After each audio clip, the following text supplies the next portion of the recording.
pretty significant change in the long-range forecast. We had anticipated sort of drier conditions for days to come, and particularly across southern BC, but that's not the case anymore. We definitely have a change in the long range. Not in the short range. This was a day here where beautiful conditions existed, and then we have it in the forecast for our day tomorrow. But as I said, into the long range, we've got this big upper level trough. That means cooler conditions, more cloud cover for numerous areas, and it means rainfall. And it does mean rain for northern regions as well. Today we had a little bit of cloud cover, a few showers, but tomorrow we're expecting rainfall into that northeastern portion of the province. So that is significant, but the bulk of the rainfall will be in through the central interior regions. And then as we head towards Thursday, slowly making its way towards the southern BC area, and we will see that as well. So this change in the weather pattern doesn't mean a soaker all the time for the next several days. It just means that we're sort of out of that pattern where we've got that stagnant ridge of high pressure. So we'll see rain at times over the next several days. So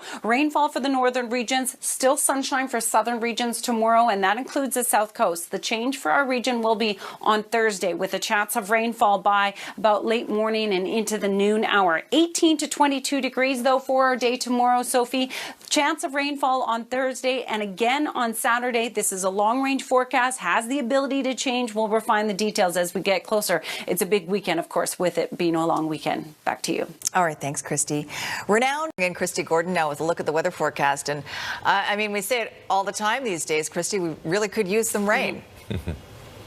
And we have a bit of rain in the forecast, thankfully. And I know as we head into a long weekend, that probably is not what some people want, but we certainly need it for the drought, as you mentioned, and with the fires going on across the region. So here's a quick look. Today was beautiful, and we've got one more day of sunny skies on the way. The overall pattern across our region has been this ridge of high pressure. We had a change across northern BC today, and that change is expected across all of BC over the next couple of days. So what that means is not that it's going to be a total soaker. It just means that we are expecting cooler conditions, more cloud cover, and rain at times. With this drop in the pattern, that is that unsettled pattern that doesn't sort of protect us and just keep us dry and hot, and that's not what we want.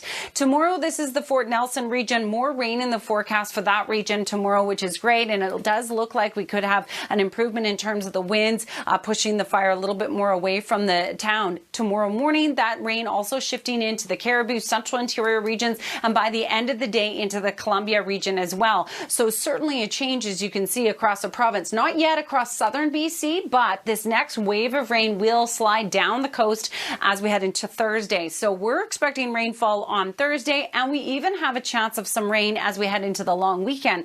I really want you to remember, though, the long weekend is still days away. We'll be refining that forecast as we get closer. In the meantime, sunny conditions across southern BC for tomorrow, but it's Thursday that we're expecting rainfall. So 18 to 22 degrees for our region. And by late morning, I think we'll start to see the rainfall on Thursday. We'll see some breaks towards the end of the day, a little bit of a break Friday, back to a chance of rainfall on Saturday. You get the idea, but certainly a time where you need to be staying tuned over the next several days because that long range forecast will be adjusted in the days to come. Aaron, great shot. This is from yesterday. Okanagan Lake with a beautiful full rainbow that you can see in the reflection of the lake. And thanks so much, Aaron. And we actually had a few photos of this stunning rainbow, but Aaron's what I thought was the best. It's gorgeous. Thank you. Nailed it. All right, Squire joins us now with a look ahead to sports that aren't hockey.